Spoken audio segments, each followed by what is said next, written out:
Alors, je suis Philippe Lambert, je suis député européen vert élu en Belgique et également coprésident du Parti vert européen qui fédère tous les partis verts en Europe, pas seulement à l'intérieur de l'Union européenne, mais également au-delà. Voilà, vous êtes intervenu ce soir en qualité d'expert lors de cette 11e convention. Qu'est-ce qui vous a motivé à participer? Qu'est-ce qui me motive? Mais d'abord parce que je pense que ça fait partie du job d'élu, de passer du temps avec les citoyens. Donc pas seulement de travailler à faire de la bonne législation dans une assemblée, mais d'aller à la rencontre, à l'écoute, pas seulement à l'écoute, mais également dialoguer avec les citoyens. Alors on pourrait dire, vous êtes belge, pourquoi est-ce que vous faites ça ici avec des citoyens qui ne sont pas vos électeurs? Parce que je crois que comme élu européen, on est en charge de l'intérêt général des Européens. Et que donc, pour moi, je m'estime comptable de mes actes devant un électorat européen, des citoyens européens. Alors, j'ajoute à ça le fait que, venir à une convention comme ceci, c'est forcément parler à des gens qui ont déjà un tropisme européen affirmé, et donc ça ne peut qu'être une expérience agréable. Et je confirme en tout cas à la sortie que c'était le cas. Voilà, à la sortie justement, on est proche de la fin de cette journée. Qu'est-ce que vous avez retiré personnellement de cette expérience et de ces échanges? Mais j'ai retiré quelque chose que j'expérimente beaucoup ces derniers temps, c'est que les questions économiques et financières sont au cœur de beaucoup d'interrogations des citoyens. Je sens ici, comme je le sens par ailleurs, une soif des citoyens de se réapproprier ces questions-là, de comprendre ce qui est en train de se passer. Quand on parle de Grèce, de crise de l'euro, de relance de nos économies, de crise financière, du système bancaire, mais finalement, qu'est-ce que nous pouvions y faire comme citoyens? On a souvent dit la guerre est une chose trop sérieuse que pour être laissée aux militaires. Vous savez, la finance est une chose trop sérieuse que pour être laissée aux financiers. Les citoyens doivent se la réapproprier et beaucoup de questions tournaient autour de ça. Donc je crois que faire la pédagogie de ces choses qui finalement ne sont pas si complexes que ça est quelque chose de nécessaire et d'important. La thématique de cette 11e convention, c'est solidarité européenne, la force de l'Union, point d'interrogation. Qu'est-ce que ça vous inspire? Mais ça m'inspire que, je vais pour une fois citer quelqu'un que je n'apprécie pas beaucoup, mais qui est Barroso, quand il dit ou bien on nage tous ensemble ou bien on se noiera seul, je crois qu'il a raison.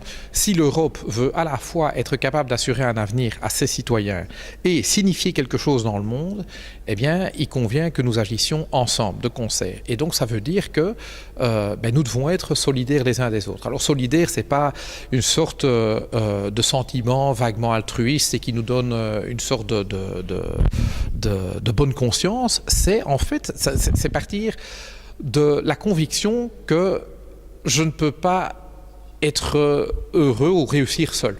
Qu'en fait, mon succès dépend de celui de mon voisin ou de ma voisine et que donc c'est ensemble qu'on réussit le mieux. À la fois à se forger un avenir, mais aussi à s'assurer un bien-être au quotidien. Et je crois que c'est de là que ça doit partir. Ça doit partir de la constatation finalement qu'ensemble, on réalise plus et plus durable. Et donc, pour moi, c'est au cœur du projet européen. C'est vraiment au cœur du projet européen. C'est vrai qu'aujourd'hui, c'est remis en cause. Donc, il y a aujourd'hui ceux qui face aux défis inquiétants, et ça, il faut le reconnaître. Il ne faut pas nier qu'on vit dans un monde qui est anxiogène. Et quand on voit la hauteur des défis que nous devons relever, si on pense aux limites physiques de la planète, le climat est un bon exemple.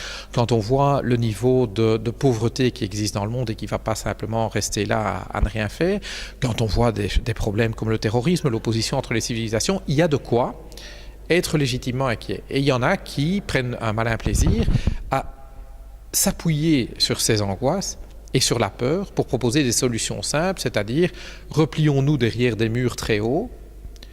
Derrière ces murs, ne réunissons que des gens qui nous ressemblent et on s'en tirera mieux comme ça. Comme si c'était une réponse aux défis que nous devons relever, non seulement comme Européens, mais comme humanité au XXIe siècle. C'est évidemment, rien que de le dire, on se rend compte de la stupidité de la proposition, mais ça marche parce que ça a l'air simple et ça répond à des peurs. Et si nous, qui sommes conscients à la fois de ces défis et des angoisses qu'ils génèrent, mais avons des solutions crédibles à proposer aux citoyens qui se basent justement sur l'agir ensemble. Et si nous sommes capables de les articuler de manière crédible aux citoyens, je crois qu'on gagnera. Je crois vraiment qu'on gagnera. Je ne vais pas dire que ça sera facile les doigts dans le nez, mais on y arrivera. Mais simplement, il faut avoir le courage d'affirmer des convictions. Et l'attitude qu'on constate parfois un petit peu trop souvent dans la classe politique en Europe, c'est de dire ça précise le populisme, ça augmente, on ferait peut-être bien de commencer à parler un petit peu comme eux, comme ça on aura l'oreille de nos citoyens. C'est le plus sûr moyen de les perdre. Vous savez, les gens préfèrent toujours l'original à la copie. Je suis tout à fait content que Merkel ait décidé de sortir du nucléaire, ça nous favorise les Verts. Mais je crois que ceux qui suivent le discours populiste de repli sur les identités nationales, eh bien, favorisent finalement ceux qui le font mieux que les autres et de manière plus simpliste et plus tribunicienne que le politicien moyen. Et donc c'est une erreur. Et donc je crois qu'il faut choisir quelque part son camp. J'aime pas découper la société en deux, mais je vais dire aujourd'hui, il y a quand même des choix très clairs à faire entre faire le pari d'embrasser ce siècle avec tous ses défis, toutes ses complexités, mais aussi toutes les chances qu'elles offrent à l'humanité, y compris aux Européens, ou se dire finalement c'était mieux avant. L'Europe, finalement, se replie sur le 20e, elle entre dans le 21e en regardant le 20e, voire le 19e. Et ça, c'est le choix que je vois un peu trop souvent. Et je crois que lorsqu'on a le courage, comme politicien, d'affirmer une vision, d'affirmer aussi, de proposer des solutions en admettant que non, nous n'avons pas sur plan la solution de la société du XXIe siècle qui marche bien, qui est soutenable et solidaire. Non, c'est quelque chose qu'on va construire ensemble. Mais qu'au moins, on a une compréhension assez claire des premières étapes de cette transformation. Si on est capable de faire l'argument, de le défendre auprès du citoyen, on gagne. On gagne. Franchement, c'est ce qu'il faut faire. Et donc, c'est une question, finalement, de courage politique et de vision. Un repli sur soi qui se concrétise particulièrement lors de cette convention. Quelques participants auraient dû être parmi nous. De nombreux problèmes de visa se sont posés et malheureusement, ils n'ont pas pu quitter leur pays. Qu'est-ce que ça vous inspire, cette situation où les frontières réapparaissent? Tout à fait. Et donc, ce mécanisme, ce phénomène de repli, on l'observe dans les faits, au quotidien. C'est le cas lorsque l'Europe met un an et demi pour trouver une solution à la crise de l'euro. C'est le cas quand on reparle de revenir en arrière sur les acquis de la libre circulation des personnes, c'est le système Schengen. Eh bien, c'est très clair que le repli, il se manifeste dans les faits. Et nous pensons qu'en toute chose, la peur est mauvaise conseillère et que les actions qui sont inspirées par la peur, forcément, nous mènent au chaos. Et donc, il vaut mieux utiliser un autre ressort de l'âme humaine qui est l'espérance, qui est de dire finalement, eh bien, oui, nous sommes collectivement et individuellement capables de nous construire un avenir. Et donc ça suppose aussi, petit corollaire, qu'il faille qu'on se retrousse les manches. Je veux dire, cet avenir, il ne va pas nous tomber tout cuit dans la bouche. Mais voilà un ressort qui, me semble-t-il, est plus fécond que celui de la peur. Mais il ne faut pas tomber dans l'angélisme non plus. Ce n'est pas un truc facile. Répondre aux défis de ce siècle, ça va demander beaucoup d'imagination, beaucoup d'inventivité, beaucoup de courage aussi, surtout pour des Européens qui ont été habitués à vivre dans le confort et dans une sorte de sentiment que finalement le bien-être nous est dû.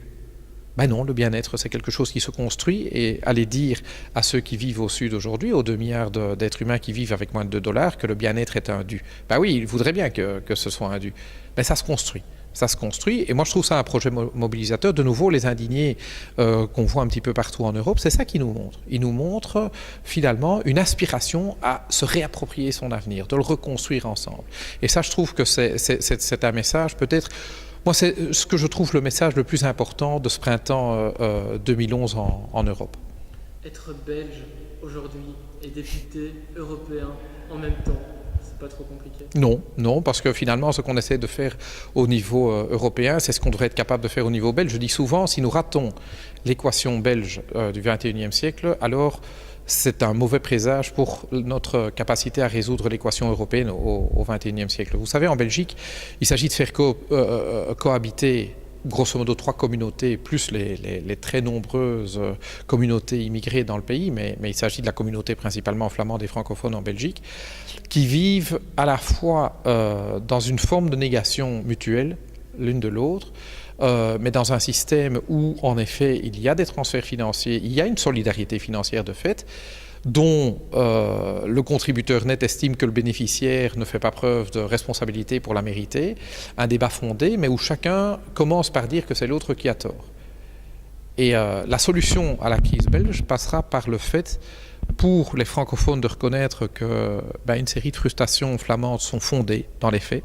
Alors, Ça ne veut pas dire pour ça accepter un discours de l'indépendance flamande ou de la séparation totale ou de l'exclusion mutuelle, mais simplement reconnaître que oui, sur le plan linguistique comme sur le plan financier, eh bien, certains griefs de la Flandre sont fondés. Et ça, c'est une parole qu'on entend rarement dans le chef de politiciens francophones. Mais de même en Flandre, ça suppose de la part de la classe politique flamande et d'acteurs parmi cette classe politique le courage d'avoir le discours qui dit deux choses. Un, c'est un mythe de dire que ce que la Flandre fait elle-même, elle le fait mieux.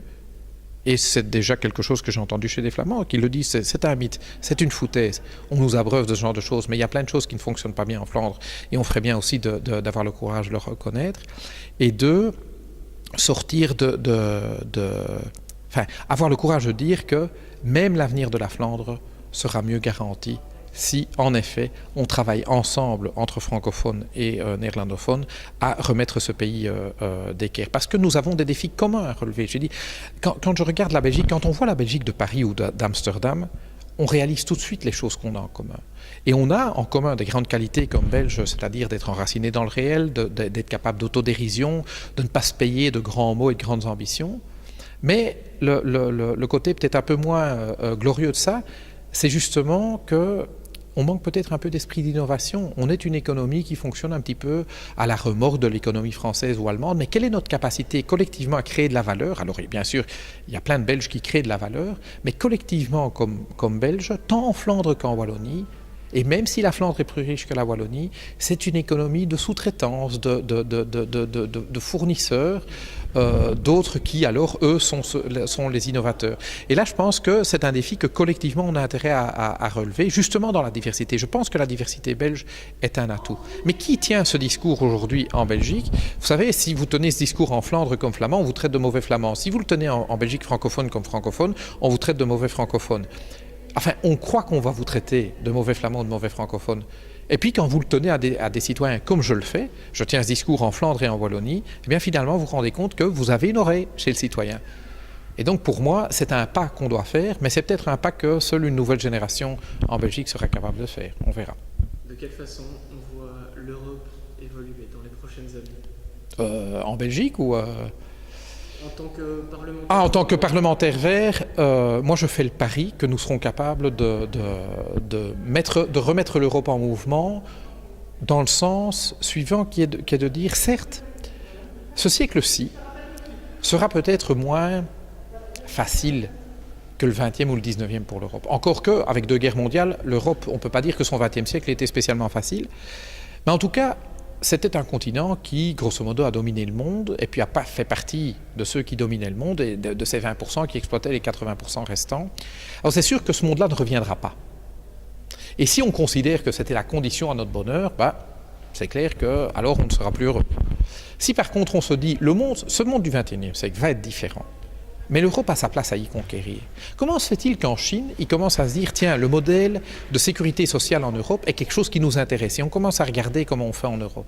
Tiens, nous avons des choses à enseigner au monde. Si nous sommes parmi ceux qui inventons les solutions qui permettent à la fois de développer nos sociétés à l'intérieur des limites physiques de leur environnement, ce qui est un défi colossal, et ce faisant d'assurer une existence décente à tous, dans une certaine égalité, un mot qu'on n'utilise plus beaucoup ces derniers temps, si nous sommes parmi les inventeurs des solutions qui permettent de relever ces deux défis, on se garantira notre place au XXIe siècle. Moi, je n'ai pas de doute là-dessus. Et donc, moi, je fais le pari que nous serons capables, alors je dis nous, c'est les acteurs de changement, pas seulement chez les Verts, parce que ce n'est pas les Verts à eux seuls qui changeront la société, mais nous pouvons être un germe de tout cela.